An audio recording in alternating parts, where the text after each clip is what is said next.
Chapter 39, The Stirring Beneath the Stone. The confessing went on for hours.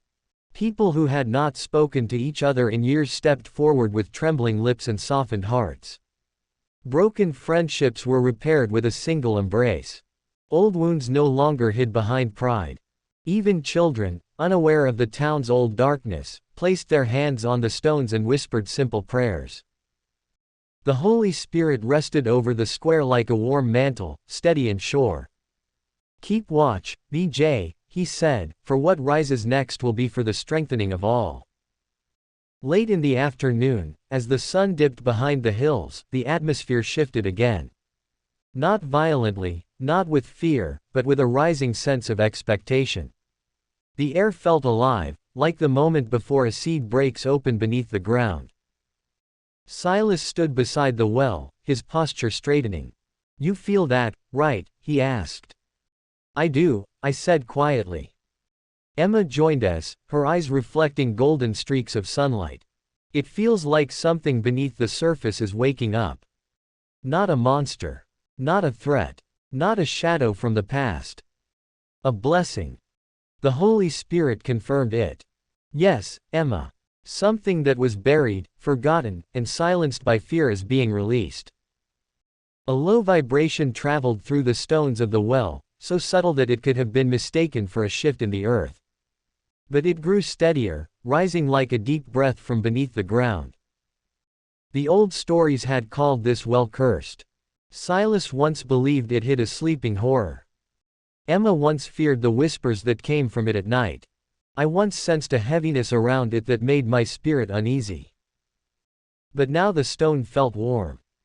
Holy. Renewed.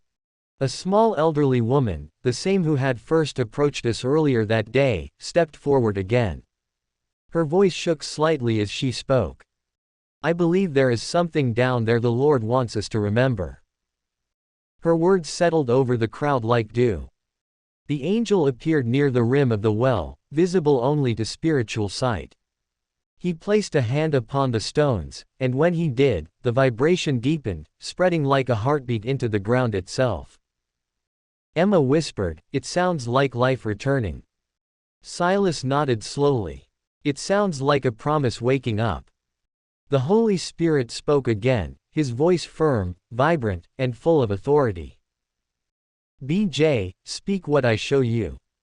A vision opened before me like a curtain gently pulled aside. I saw water once pure, then tainted by centuries of fear.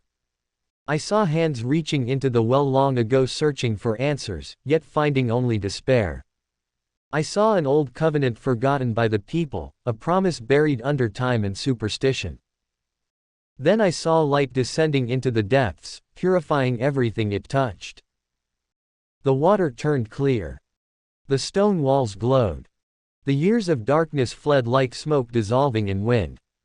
I opened my mouth and the Spirit gave me the words. "This well," I said, "was never cursed. It was covered.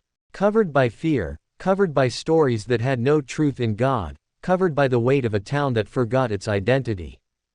But today the Lord is uncovering what He buried for His glory. The water beneath is being restored." Some cried.